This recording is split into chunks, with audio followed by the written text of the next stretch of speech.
Hello everyone, and thank you for coming back to yet another episode of The Gloving Paradigm. I am your host Peter, aka LPD8 Dubuque, and this week I'm continuing on with the mini-series known as the Archetypes of Gloving.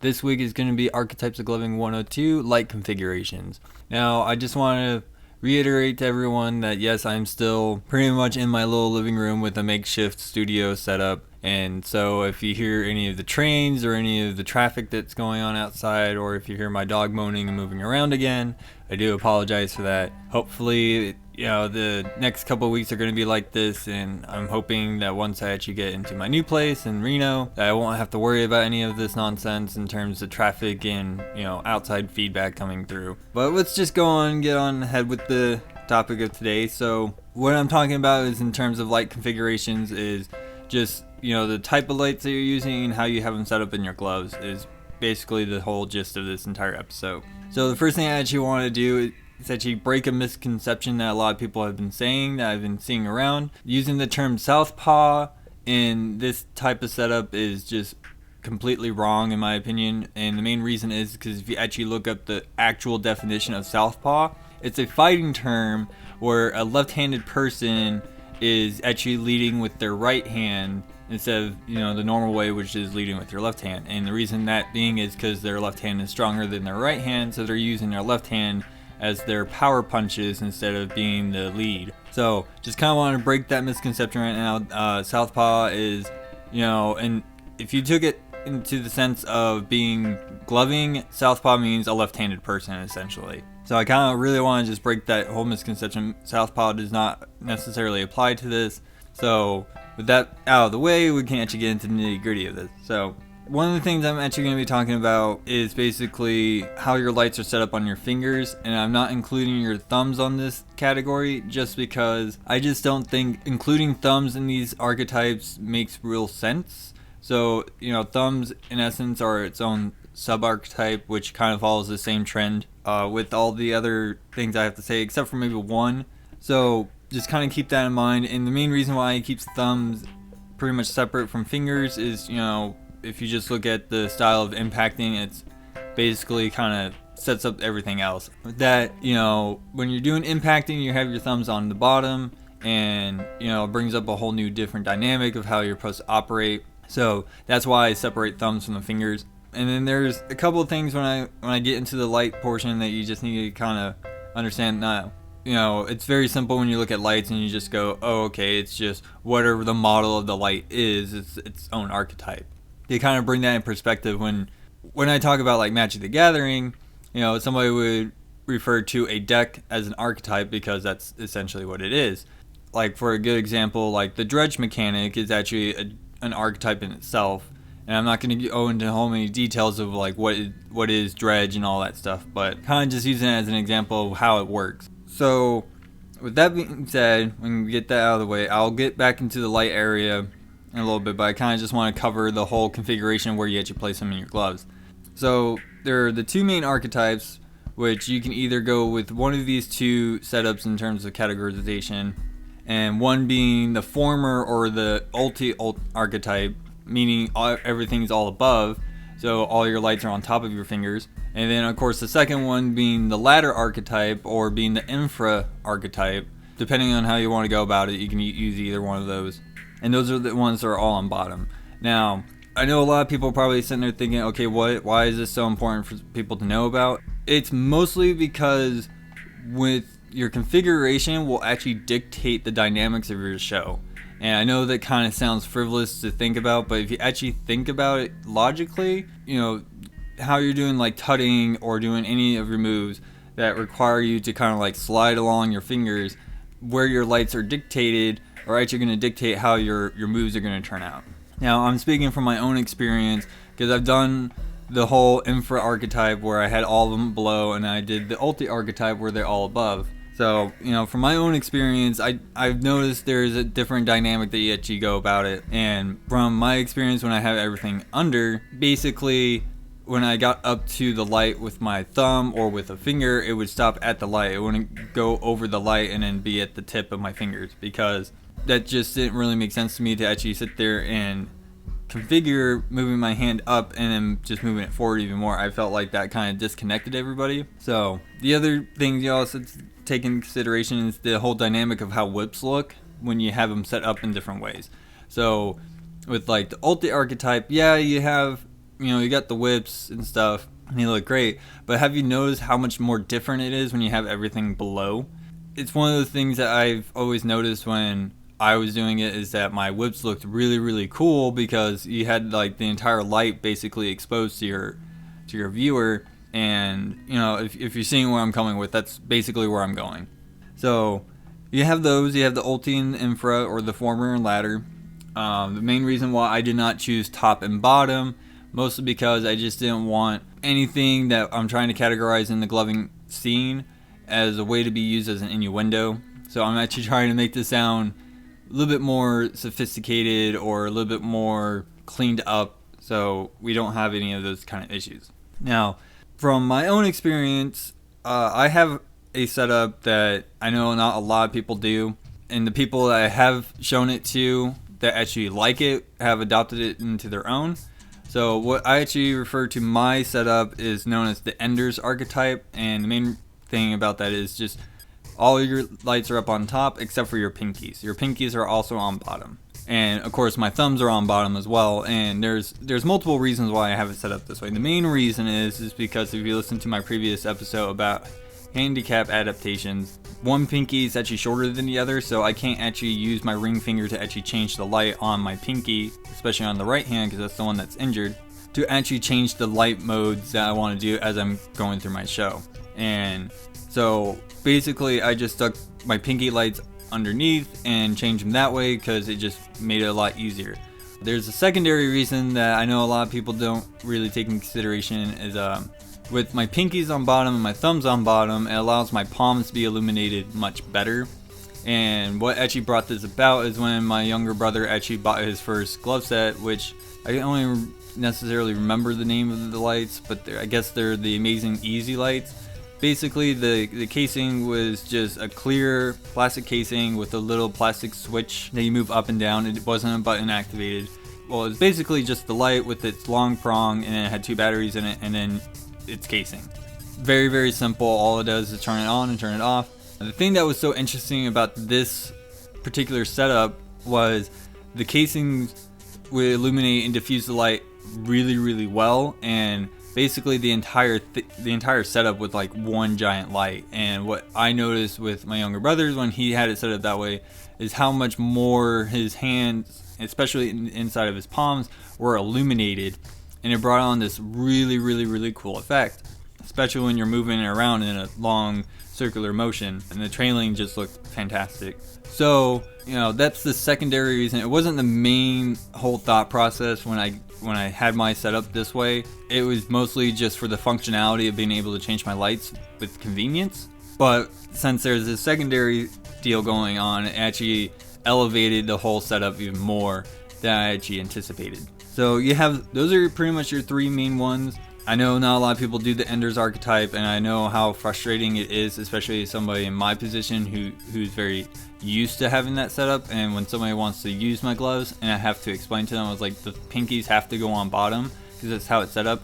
I can't tell you time and time again how many people just twist and try to put the light on top and it still ends up on bottom, because I use cube diffusers, and cube diffusers to me are like the best thing because they keep your lights in place so well. A lot of people are probably going to disagree with me, but for me, for my style, and for my setup, cubes just work best for me. So there is a little sub archetype that comes along with this setup, and I call it the invert archetype. Now, I'm pretty sure once you actually heard the title of it, it kind of makes sense why it's called that. Invert archetypes is basically any light variation that you have set up where lights are actually inverted into your hand instead of being pointed outwards towards your viewer. The most common ones you actually see is your thumbs, and that's why I actually classified thumbs as its own sub-archetype, because everyone would most likely have the ulti setup where everything's on top, but their thumbs are going to be on bottom and pointing inwards. So I didn't want to sit there and try to classify thumbs into that category as well, as you can see. So the invert archetype, it's typically just your thumbs, but I've seen people do pinkies. I've seen people do pinkies and indexes. I've seen people do ring and middles. I've seen people just do middles. I've seen pretty much every variation of the invert archetype that has been invented out there. Not only have people done it with the ulti setup where it's still above but pointing backwards, but I've seen it with the infra where it's underneath and it's pointing inwards. Now, what does this bring up in terms of the dynamics? It actually brings up a very interesting way of how your show is going to look. So it kind of brings like this optical illusion where, like, if you have like your ring pointing forward but you have your pinky pointing back and you have them stacked on top of each other, you know, you kind of get this whole effect where it looks like all their lights are pointing in one direction when it's actually not the case. And that's one of the things I actually like about the invert archetype, is that you can actually, you know, disillusion your viewer with these, you know, perspectives to make it look like you have it set up in this different way, and it actually brings this whole surprise factor to your show as well. Now, I'm not saying that all this stuff is set in stone or how you're supposed to do it, but these are the things I've seen over my years and experience, what most people do. Now, especially when it comes to the infra archetype, with them all being on bottom, the main type of style that actually loves that is conjuring. And it in my opinion, when it comes to conjuring and having everything underneath, conjuring being a showmanship style archetype in my opinion, mostly just because, you know, you're changing your lights into a sequence where, you know, you're bringing out more of a magic show than actually just a regular light show. And that's good because it really sets yourself apart from just the run-of-the-mill type light show. But the things I've noticed when it comes to the infra archetype is that you're able to do things that I don't feel like you're able to do as easily with the ulti archetype. Now, one of my favorite things that I loved about doing with the infra archetype is being able to hide my lights so much easier.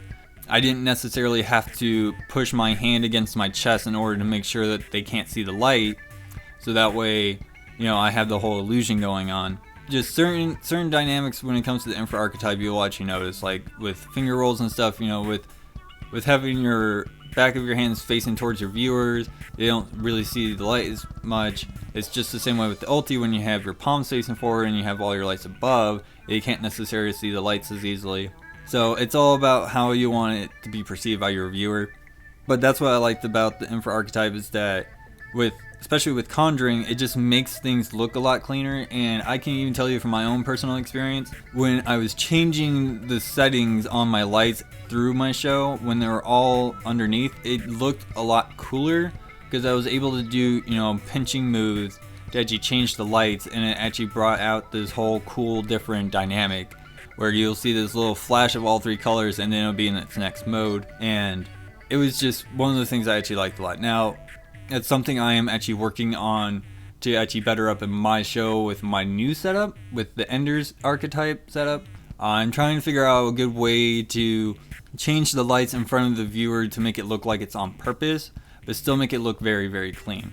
Now, I know a lot of people are like, oh, it should be really, really easy to do. Not necessarily when you're doing a performance. One of the things that I'm trying to figure out is how quickly I need to have my fingers on the buttons of the lights so I can change the light in tune with the tempo of the song. So it's one of those things I'm just still been working on. It's one of the things I just been working extremely hard on, and I'm making progress, but I just don't feel it's quite there yet. And I can't tell you how much I'm excited for it to actually pull off and actually work out in a way that I want it to work, because I really feel it's going to push just my shows just a little bit higher and a little bit apart from everyone else. So you have those. That's pretty much your configuration setups. That's pretty much your archetypes. It's very, very simple to understand. Now, I'm not saying that you have to choose one or the other, but there are these setups that you can do that's going to set your dynamic of your show in one way or another. Now, let's actually move on to the lights themselves. Now, this is pretty much a really, really simple idea to understand when it comes to the lights and the chips themselves. So you have two sets of an umbrella archetype in the lights section. Okay, so before I even go super deep, we're going to be as far back as possible and look at just lights in these sets of categories. So you have the classic bulb setup, which is, you know, just the chip, and you can have the removable light bulb and, you know, and change them out. And then you have programmable ones, which, you know, you can even call those the customizable ones or customs or whatever. But those are your pretty much your two main light setups. One being, you're at the mercy of whatever light bulbs you can get your hands on with the color configurations that they have. And then you have the programmable ones, which you can set the number of modes, you can set the number of colors, you can set the number of different flash patterns. You can pretty much set up, and then you can set it up in any order that you want. So if you just set it up all randomly and you felt like if it goes in this order, you can just change them all up. Those are your biggest umbrella archetypes right there, is bulbs and programmables. And then when it comes down to especially programmables, I know that there's two sets right here, and I'm not entirely sure if the bulb archetype actually has this set up yet, but if it does, I would be glad to know about it because it'd be really cool to try it out. You have static and modular, and basically the difference between the two is whether or not the light actually has an accelerometer feature on it. Modular being the one with the accelerometer and static being one without. And I know a lot of people are probably going to say, well, the lights can actually change by you clicking on them. That's you manually having to do it, and the accelerometer changes it for you based on your speed. And that's why I kind of went with that, because it just wouldn't make any sense to sit there and just say, oh, well, everything's modular because you can just change them yourselves. Well, it doesn't really make any sense. And what are you going to call the ones that have the accelerometer? The Excel type? No, it just makes a lot of sense if you go with this one. So you have those as your pretty much your umbrella archetypes to kind of break them down into categories. Is it going to be needing stuff that you need to put bulbs in, or is it something that you can program? Is it something with an accelerometer, or is it something without? That's basically how you're going to break it down, and it really helps a lot of new people understand how that all works, right? So now we're going to get down to like the very specific setups in terms of lights, and it's very, in my opinion, it's extremely simple to understand. You just got to kind of look at it like a car, and I know that's probably going to confuse some of you, but just kind of hear me out on this. What I mean by like the setup of a car, I mean like the make and model type setup, you know what I mean? For example, you have the Spectras. Well, that's the EL Spectras. The make is Amazing Lights, and the model is the Spectra. So that's pretty much how you have to look at it when it comes to lights themselves. Now, there is an exception to the rule in this case, and what the exception is novas. Now, the Nova archetype is basically any light that can replicate the iNova features. Now, I know a lot of people are like, well, that's easy. You just do a solid with one color, then you make a stops of the same color, and then you make a strobe effect with the third set. Not necessarily. There's one key thing that I don't think a lot of people understand when it comes to iNovas or any form of a Nova chip, is the ability that when you turn it on and it's on the first mode, and then you push down on the button, the light turns off, and then once you let go of the light again, it will go to its second mode. Not all programmable chips are able to do that, because how they are formatted right now is that when you hold the button, it's going to turn off the light altogether, as opposed to iNovas, where they actually have, like, if I remember correctly, it should be like a 3 or 4 second timer where once you hit that point in terms of time, then once you click on the light, it's just going to turn off.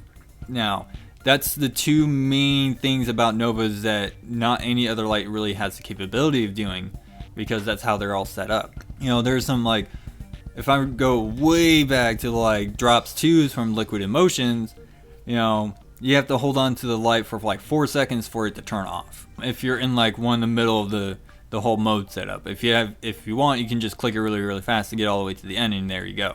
But that's pretty much how I try to explain to a lot of people when it comes to iNovas or just Novas in general, because as far as I know, and as far as I can remember, there's only been one programmable iNova chip out there, and that's the eNova from Amazing Lights. Now, I would not be surprised if any other companies already come up with their own variation of that, but they're still going to call it Nova because that's the dynamic that iNovas have. And it's one of the things that really set it apart from all the other lights, and it's one of those lights, in my opinion, that just has withstood the test of time. Okay, so using examples of the make model rule, basically is, EL Spectras, EL Chroma controls, which, you can probably put Chroma in its own little separate category because there's variations of it. You have the atoms, the ions, from futuristic light. So those are FL atoms, FL ions. Orbit Light Shows, who just recently went out of business and hopefully are coming back because I hate the whole idea of gloving companies going under.